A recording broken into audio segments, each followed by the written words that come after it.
우리 예수님께서 승천하시고 나서 120여 명의 이제 제자들이죠. 초대교회, 처음 초대교회 제자들. 그들이 마가의 다락방에서 합심해서 모여 기도할 때 그 약속된, 우리가 누가복음 24장 49절 말씀 여러분 아시죠? 성령을 보내주시기로 약속된 말씀대로 성령이 바람처럼 불처럼 임했습니다. 바람처럼 불처럼. 그리고 그 성령 충만함으로 여러 가지 현상들이 나타났겠지만 무엇보다도 각기 다른 방언이라 그래서 그러니까 디아스포라로 각 나라로 흩어져 있던 유대인들이 6월절기를 맞아 다 예루살렘으로 모여있을 때 그들이 충격을 받은 거예요. 갈릴리 별로 배우지 못한 사람들인 줄 알았는데 그들의 입에서 막 자기들이 알아들을 수 있는 막 방언이 막 터지고 얘기하게 되고 하니까 충격을 받았어요. 막 소동이 일어났다. 성경에서는 지금 말씀을 이렇게 주고 있습니다. 놀라워하고 기이하게 여기는 역사. 반응이죠. 이런 엄청난 반응입니다. 가짜 성령을 받으면 이런 반응이 없어요. 가짜 성령 받으면 이러한 어떤 논란거리나 어떤 소동이 일어날 일이 없어요. 근데 진짜 성령님을 받으면 이런 일들이 벌어집니다. 논란이 일어나기도 하고 갈등이 일어나기도 하고 한 가정 안에서도 또 직장 안에서도 마찬가지. 저 사람이 교회 다니는지 안 다니는지 몰라요. 그냥 조용하게 모든 게 다 타협하면서 그냥 지내니까 겉으로 보기엔 평안하죠. 근데 그게 진짜 성령 받은 모습은 아니죠. 진짜 성령 받으면 뭔가 드러나게 돼 있어요. 그 마음에서 일어난 그 강건함이 가만히 있지 못하게 만들어요. 그래서 술 취했다. 사람들은 새술에 취했다 그렇게 얘기하는데 술은 시간이 오래될수록 더 비싸지잖아요. 새술이니까 그냥 값싼 술 거기에 그냥 취해가지고 저런다. 이게 그것도 무시하는 거죠. 사람들이 얘기할 때. 그러니까 사도 베드로가 이런 저런 상황을 보면서 그냥 가만히 있을 수 없는 거예요. 이건 아니거든요. 아니 아침 9시에 제3시가 9시 아닙니까? 오전 9시 밥도 그 유대인들은 아침도 먹지 않는 그런 시간에 무슨 술 취함입니까? 이건 말도 안 되는 거죠. 그러면서 여러분 보세요.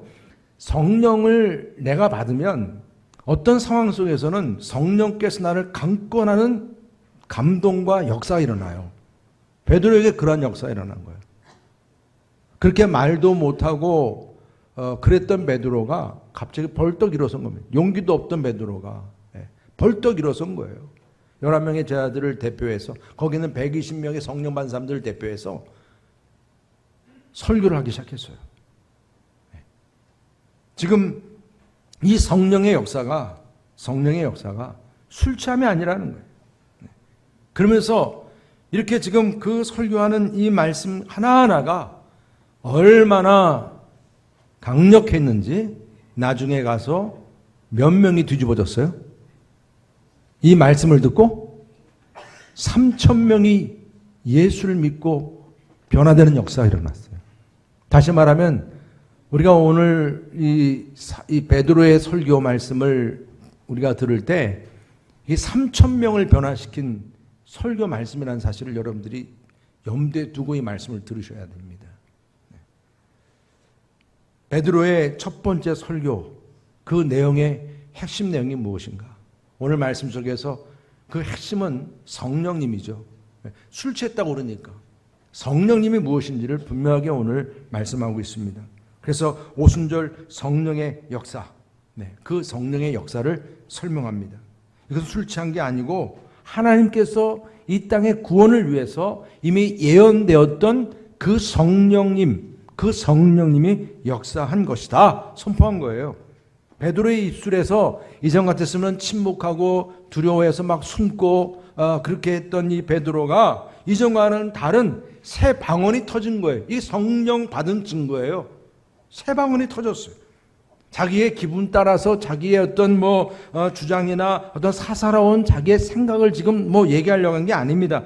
담대하게 오순절 성령 사건은 하나님께서 예비하신 사건이고 하나님께서 약속하신 그러한 사건의 응답으로 주어진 일이다. 이런 베드로는 성령 충만한 설교자로 지금 변화가 됐습니다. 예전에는 어린아이 조그만 여자 어린아이 앞에서도 말을 못해가지고 버벅버벅 대다가 예수님 3번 부인했어요. 그죠? 그랬던 베드로입니다. 두려워가지고 말도 덜덜덜 떨던 이 베드로가 벌떡 일어나더니 성령의 역사가 그에게 주어지니까 변화가 일어나는데 그냥 거침없이 지금 말씀을 선포하기 시작했어요. 여러분, 우리가 성령을 받은 증거가 이런 겁니다. 여러분들 안에도 나는 못해요가 아니에요. 나는 분명히 못해요만 했는데 성령이 내 안에 강권하니까 막 나도 모르게 막 입술이 열리고 나도 모르게 막 몸이 움직이고 막 봉사가 이루어지고 뭐 안 하면 막 못 베길 정도로 내 마음에서 막 그런 역사가 일어나는 거죠. 그래서 지금 베드로는 그 구약에 있는 말씀 창고를 끄집어냈는데 이 성령께서 이것도 끄집어내게 하신 거예요. 왜냐하면 어떻게 요엘서의 말씀, 그 많은 구약의 말씀 가운데서 오늘 이 요엘서 말씀이 선포됐냐는 거예요. 성령님에 대해서 얘기하려고 하니까 지금 이 120여 명의 성도들이 지금 받은 성령에 대해서 설명하려고 하다 보니까 요엘서 말씀을 선포하게 된 겁니다. 이것은 하나님께서 약속한 성령의 역사다. 그래서 내 자신부터 변화된 모습도 있지만 가장 우리의 신앙에서 우리의 삶에서 중요한 우선순위는 성령 충만함이다. 이걸 보여주고자 한 것입니다. 우리는 보통 살면서 내가 중요하게 여기는 것들이 다 있잖아요. 막 우선순위를 두는 게 있잖아요. 자녀 양육. 그럼 자녀 양육은 어떻게 해야 되는가? 학교를 가면 어떻게 해야 되는가? 공부를 어떻게 해야 되는가? 돈을 어떻게 벌어야 되는가? 사업은 어떻게 해야 되는가? 직장 가서 내가 어떻게 해야 인정을 받고 어떻게 해야 내가 이 직장에서도 계속 승진을 할 것인가? 막 이런데 우리는 뭐든지 우선순위를 두고 거기에 최선을 다하지 않습니까? 그러나 이 베드로는 오늘 분명히 보여준 우리의 삶의 우선순위는 그런 것들도 물론 중요하지만 진짜 중요한 우선순위는 성령님이라는 거예요. 성령님. 그 성령님이 내 안에 충만해지는 삶이 우리의 삶의 가장 우선순위가 된다는 사실을 믿으시기 바랍니다. 이 사실을 선포한 거예요. 여러분들에게도 우리가 전도하고 예배드리고 기도하고 또 여러 가지 봉사하고 다 여러분들이 수고하지만 그런 모든 수고의 중심에는 우선순위에는 성령님의 역사가 여러분들에게도 함께 하시기를 주님의 이름으로 축복합니다. 그래서 지금 성령님, 바로 이 성령님이 모든 육체에 부어졌다, 이 말씀을 주었어요. 요엘 선지자 말씀 그대로 성취가 되었다는 거예요. 그냥 막연하게 요엘 선지자가 얘기한 게 아니라니까요. 막 소름이 끼치는 거죠. 이거는 진짜 베드로 자신도 성령을 통해서 깨닫게 되는 순간 소름이 끼치는 거예요. 그렇게 어려서부터 암송했던 요엘 선지자의 말씀, 정말 언제 그 성령이 부어지는가 하면서 서로 같이 나누었던 요엘 선지자의 말씀이 말입니다, 지금 이루어졌다는 사실을 생각할 때 막 소름이 끼치는 거죠. 놀라운 거죠. 지금 사도 베드로는 그런 마음으로 이 말씀을 전했을 거예요. 왜냐하면 그래서 말세 내 영을 모든 육체에 부어주리라. 이것은 어디까지나 성령님의 역사는 이게 오순절 마가의 다락방에서 그 일어난 역사가 그냥 성령의 역사가 아니었기 때문에 그렇습니다. 그래서 2장 16절 우리 이후에 어떻게 베드로가 얘기했는데 한번 다 같이 한번 읽어보겠습니다. 시작. 이는 곧 선지자 요엘을 통하여 말씀하신 것이니 이르렀으되 하나님이 말씀하시기를 말세에 내가 내 영을 모든 육체에 부어주리니 너희의 자녀들은 예언할 것이요 너희의 젊은이들은 환상을 보고 너희의 늙은이들은 꿈을 꾸리라. 그때에 내가 내 영을 내 남종과 여종들에게 부어주리니 그들이 예언할 것이요. 아멘. 지금 이 말씀의 중요한 포인트는 성령이 부어진다는 사실과 성령이 얼마나 우선순위가 되고 중요하다는 사실과 함께 이 성령님이 특별한 사람들에게만, 유대인들에겐 그런 생각이 컸거든요. 선민 사상, 특별한 사람들에게만 주어지는 게 아니라 이제는 성령님은 모든 이들에게, 그들을 생각할 때 아주 무시하는 대상들, 아이들도 숫자에 포함이 안 됐잖아요. 아이들, 또 여종, 남종, 여러분 생각해보면 젊은이, 청년 다 시시하게 생각하는 그룹들인데 여러분 그러한 모든 이들까지 다 포함해서 성령이 부어진다. 근데 이 성령이 부어지는 때가 언제냐? 말세라 이렇게 얘기해요. 말세. 여러분 말세가 언제 얘기했습니까? 여기서 주어지는 말세라고 하는 것은 다른 게 아니에요. 요엘 선지자는 그 후에라고 표현을 했거든요. 그래서 2장 27절 한번 다 같이 한번 읽어보겠습니다. 시작. 그런즉 내가 이스라엘 가운데 있어 너희 하나님 여호와가 되고 다른 이가 없는 줄을 너희가 알 것이라. 내 백성이 영원히 수치를 당하지 아니하리로다. 그 후에 내가 내 영을 만민에게 부어주리니 너희 자녀들이 장래일을 말할 것이며 너희 늙은이는 꿈을 꾸며 너희 젊은이는 이상을 볼 것이며 그때에 내가 또 내 영을 남종과 여종에게 부어줄 것이며. 아멘. 너무나 중요한 말씀이죠. 예언자들의 이 메시지는 말씀들을 보면 그 시대적인 상황과 너무나 다른 표현들이 많이 나오는 건 맞아요. 만민에게 성령이 부어진다. 이게 사실은 유대인들 입장에서는 별로 반가운 소리는 아니거든요. 그러나 분명히 성경 말씀에서 주어진 약속의 말씀이에요. 근데 이 만민에게 부어지는 성령님이 언제 부어지느냐? 말세. 요엘은 그 후에. 이 그 후에와 말세라고 하는 이 부분이 바로 메시아. 그들이 소망하는 메시아죠. 메시아. 메시아가 온 후를 말하는 거예요. 그렇다면 베드로가 어떻게 깨닫게 된 거예요? 바로 그 메시아가 누구시라는 거예요. 누구시라는 거예요? 예수 그리스도라는 거예요. 예수님께서 이 땅에 탄생하시고 사시다가 십자가에 고난당하시고 죽으시고 부활하시고 승천하신 그 기간을 말세로 생각하면서 그 후에 이제 그분이 승천하시고 난 그 후에 이제 성령 약속대로 성령님이 어떻게 해요? 임하신 거예요. 임하신 겁니다. 약속의 말씀대로 때가 차니까. 그래서 요엘 선지자의 그 예언대로 하나님께서 계획하신 성령님이 모든 육체에 임하게 된 줄 믿으시기 바랍니다, 여러분. 이게 여러분 진짜 놀라운 사실인 거예요.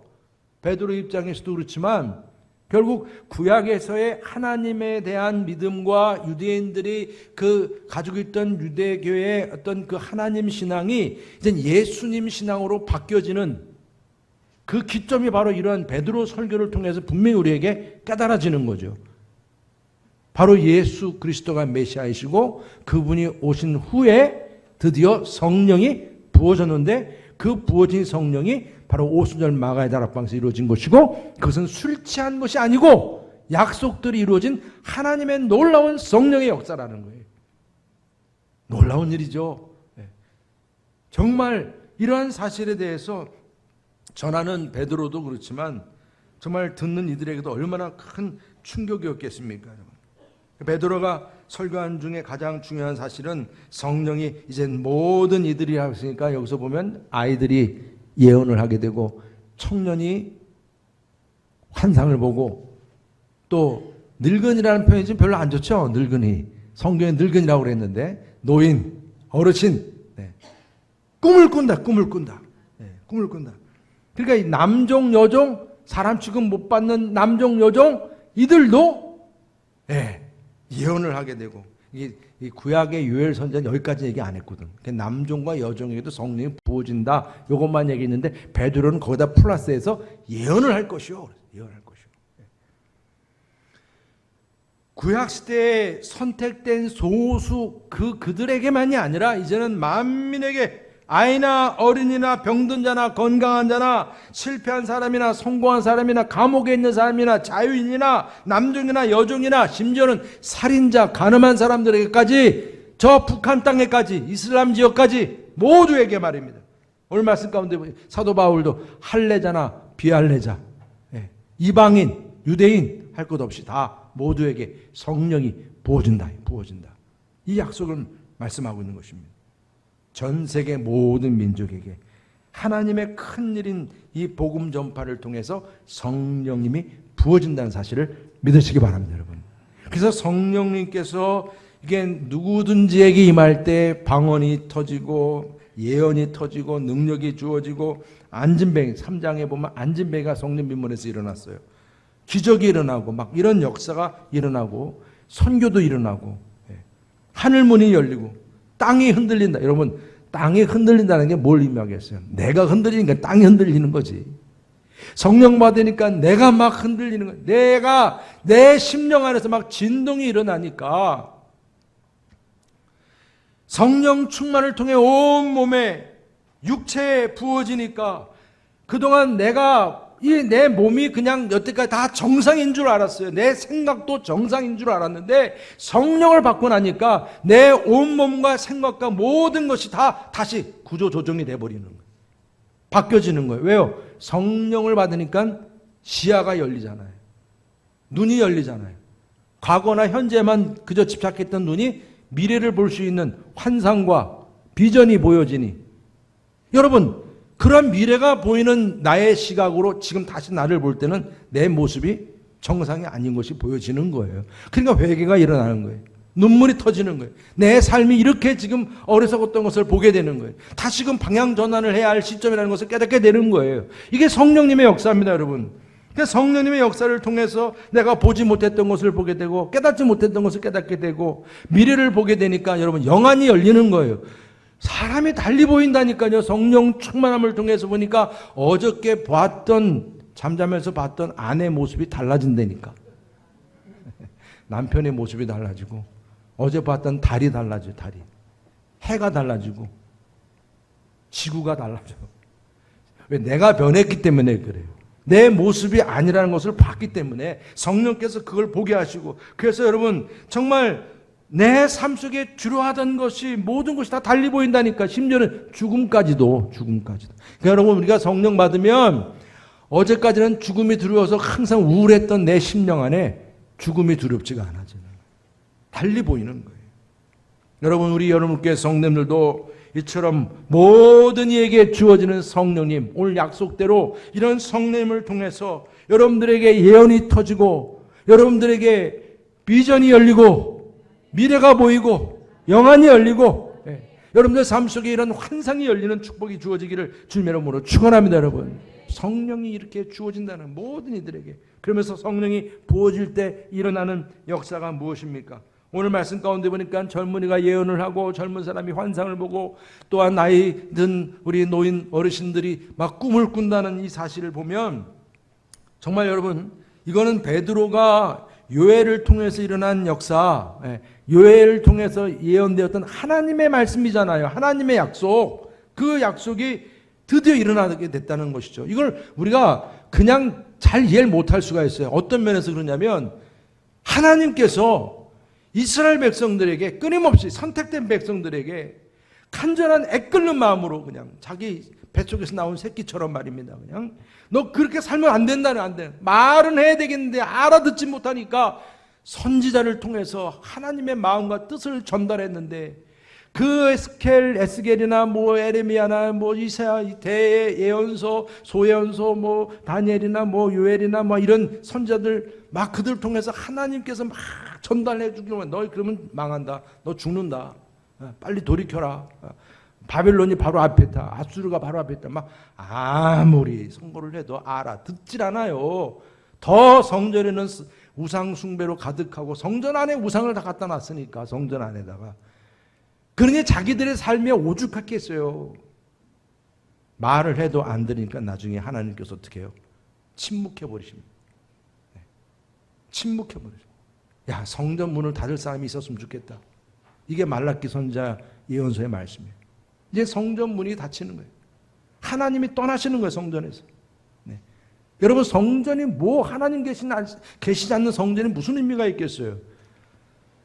그런데 여러분 보세요.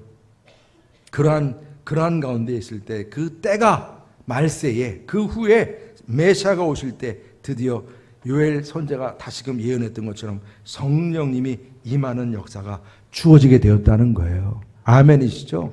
네. 하나님의 음성이 들려지게 되었다는 거예요. 그래서 예언이 터지고 환상이 터지고 꿈이 열리게 되었다. 그러니까 여러분 이런 부분을 생각하게 되면 정말 우리의 삶 속에서 이제 이러한 놀라운 역사를 우리가 체험하게 되는 거죠. 성령이 임함으로 인해서 이제는 우리가 하나님의 능력이 내 안에 임할 때 가정이 변화가 되고 교회도 변화가 되고 선교도 일어나고 이런 모든 소통도 일어나고. 왜 소통이 안 일어납니까? 성령이 우리 안에 강하게 임하지 않아서 그래요. 성령 임하면 꿈도 주어지고 환상도 주어지고 예언도 주어지니까 아이들이 성령 받고 어르신들이 성령 받고 다 서로가 소통하게 돼 있어요. 이런 역사가 일어나기를 축복합니다, 여러분. 그래서 이 베드로의 이 성령에 대한 이 메시지는 우리가 보통 은퇴하고 난 다음에 할 일이 없어서 뒷방 노인이라고 그러잖아요. 그렇게 산다라고 생각하는 이런 모든 부분들을 다 떨쳐버리게 만들어요. 꿈을 갖게 만들어요. 꿈을 갖게. 보통 은퇴를 하면 은퇴하시는 분들이 하나같이 하시는 얘기가 있어요. 나 괜찮아. 나 괜찮아. 다 얼만큼 뭐 이제 괜찮아. 그렇게 말을 하지만 집에 가서 혼자 있을 땐 다 운대요. 은퇴하고서. 그만큼 그게 힘든 거예요. 힘든 거예요. 그런데 여러분, 베드로는 성령이 부어지면 이런 어르신들에게 뭐가 주어진다는 거예요? 나 이제 끝났어가 아니라 뭐가 주어진다는 거예요? 아, 그새 또 잊으셨나? 꿈이 주어진다고, 꿈이. 꿈이. 아멘도 안 하시네. 네. 네. 전혀 상관없는 것처럼 지금 저를 바라보시는 것 같아가지고. 꿈이 주어진다, 꿈이. 아브라함이 75세 때 택함을 입었어요. 본토친 아비 집을 떠나라고. 모세는 80세 때 부름받았어요. 그래서 애굽으로 간 거예요. 120세까지 눈이 쇠하지 않았다고 그랬어요. 요즘 바이오가 발전해서 약들이 많이 개발돼서 이제 앞으로 120세까지 산다고 그래가지고 저도 깜짝 놀랐는데 여러분 그때 봬요. 네. 너무 놀라운 일이에요. 지금 이 시대가 이렇게 바뀌고 있는 시대입니다. 근데 여러분 보세요. 갈렙은 다들 꺼려했어요. 위험하기 때문에. 누가 저렇게 산지까지 올라가서 싸우겠어요. 근데 85세가 된 갈렙이 이 산지를 내게 주소서 제가 가서 싸우겠습니다. 네. 갈렙은 그랬습니다. 이게 다 뭐예요? 성령의 역사예요. 성령의 역사.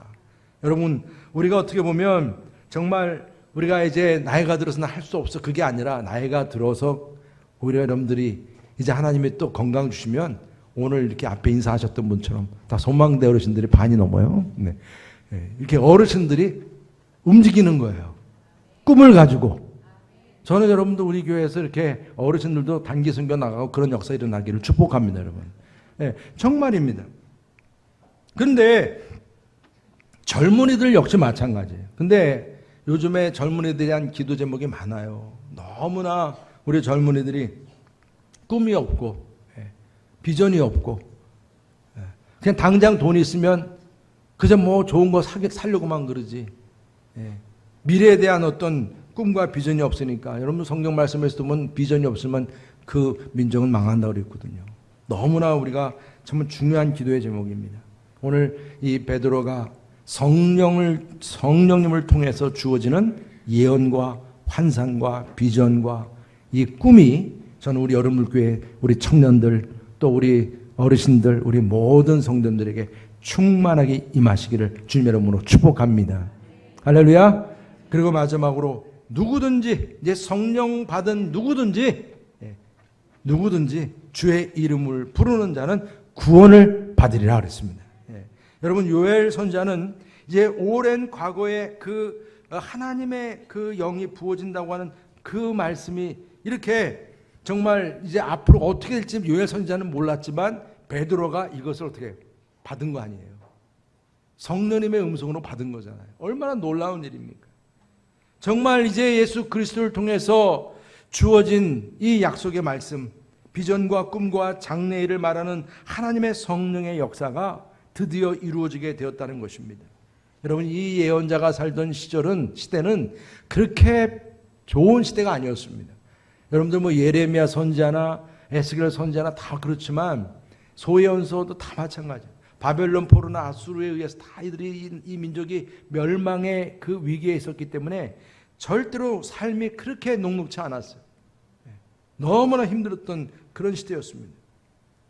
그러나 그런 민족의 망할 그런 위기에 있었지만 그 여호와의 크고 두려운 날이 이르기 전에 하나님께 주시는 이런 비전이 있는 말씀, 그 말씀을 이들이 붙잡고 살았던 것이죠. 그게 바로 우리 요엘서 2장 30절 다시 한번 읽어보시겠습니다. 시작. 내가 이적을 하늘과 땅에 베풀리니 곧 피와 불과 연기 기둥이라 여호와의 크고 두려운 날이 이르기 전에 해가 어두워지고 달이 핏빛같이 변하려니와 누구든지 여호와의 이름을 부르는 자는 구원을 얻으리니 이는 나 여호와의 말대로 시온산과 예루살렘에서 피할 자가 있을 것이며 남은 자 중에 나 여호와의 부름을 받을 자가 있을 것임이니라. 할렐루야. 큰 나라가 망할 위기에 있어도 누구의 이름을? 여호와의 이름을 부르는 자는 구원을 받으리라. 하나님께서는 우리에게 피할 피난처를 허락해 주시고 남은 자들을 살려주신다고 하는 그런 꿈과 비전과 환상을 가지고 이들이 살았던 걸 우리가 보게 됩니다. 그런데 이러한 역사를 베드로가 예수 그리스도 그 메시아를 통해서 온전하게 이루어졌다는 사실을 말씀하고 있는 거예요. 왜냐하면 우리들에게도 언젠간 예기치 못한 이런 환난과 이러한 핏빛 나는 문제들, 이러한 일들이 언제 생길지 모르기 때문에 그래요. 네. 로마의 치하에 있던 당시 70년대는 다 망했지 않습니까? 이 역사가 이건 증거하는 거니까요. 근데 로마 때만이겠어요? 지금 우리들에게는 뭐 예외입니까? 마찬가지예요.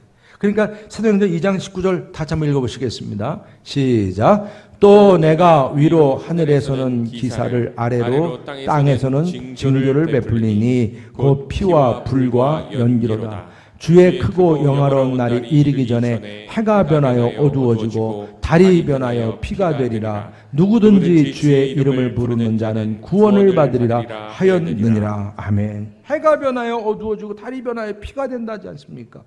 이건 우리가 예측할 수 없는 이런 재앙을 얘기하는 것이지만 정말 이게 여러분 먼 산 얘기가 아니라니까. 저는 어저께 잠깐 뉴스를 봤는데 그 스위스의 그 아름다운 전경인 알프스산, 여러분들 뭐 TV를 통해서 보시잖아요. 내가 직접 가보지 못해도 거기 아름다운 집들이 얼마나 많이 있어요. 그죠? 와, 근데 그냥 한순간에 오후 3시에 그 말하자면 단층이죠. 고산지대 그 단층이 녹으면서 기후 때문에 눈사태가 그냥 흙더미가 같이 쓸려 내려와가지고 한순간에 그 산 밑에 있던 마을이 다 없어져 버렸어.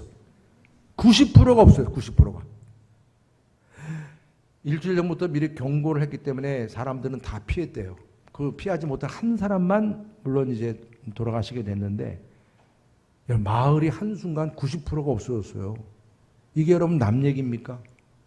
여러분 우리들에게 주어지는 어떤 삶은 지금 내가 이렇게 살아가는 것만 감사한 거예요. 그러나 어느 때이든지 어떤 상황이든 우리는 어떤 일을 당할지 모르기 때문에 오늘 이 21절에서 베드로가 성령 충만함을 설교하면서 요엘서 말씀을 인용하면서 아주 중요한 부분을 얘기한 거예요. 누구든지 성령 받은 누구든지 어떤 상황에서도 주의 이름을 부르는 자는 구원을 받으리라. 삶 속에서의 삶을 분명하게 내 삶에 그 구원에 대한 확신을 가지고 살아가리라.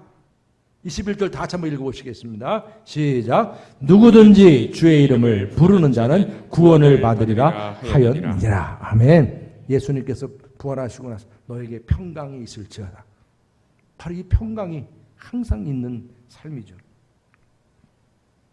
정말 우리가 한 사람이 주님을 믿고 주님의 이름을 통해 성령 받고 구원을 받았다면 여러분 그 안에서 우리가 누리는 축복은 이루 말할 수 없는 거예요. 베드로가 이렇게 벌떡 일어나서 그렇게 말씀을 선포했던 것처럼 담대하게 말입니다.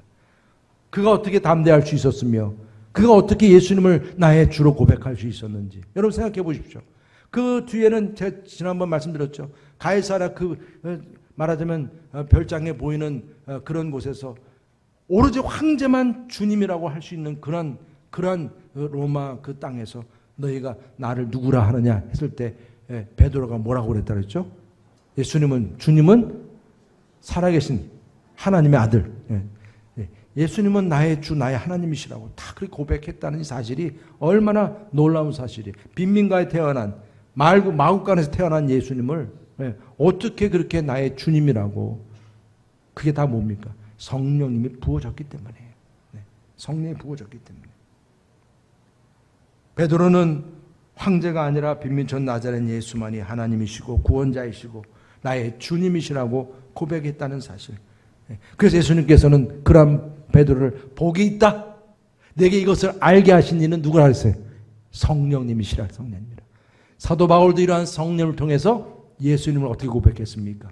우리에게 이렇게 고백했죠. 로마서 10장 9절 10절 다 같이 한번 읽겠습니다. 시작. 내가 만일 내 입으로 예수를 주로 시인하며 또 하나님께서 그를 죽은 자 가운데서 살리신 것을 내 마음에 믿으면 구원을 받으리라. 사람이 마음으로 믿어 의에 이르고 입으로 시인하여 구원에 이르느니라. 할렐루야. 여러분, 이 구원에 이르는 축복이 우리에게 보장이 된 줄 믿으시기 바랍니다. 네.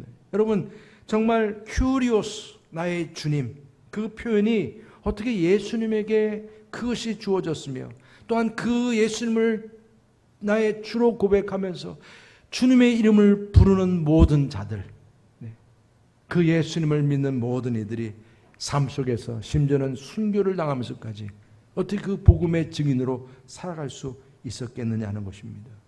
이것은 요엘 선지자가 예언했던 성령의 부어지심이 예수님께서 약속하신 대로 그 성령님이 부어주심으로 인해서 주어진 그러한 복이었습니다.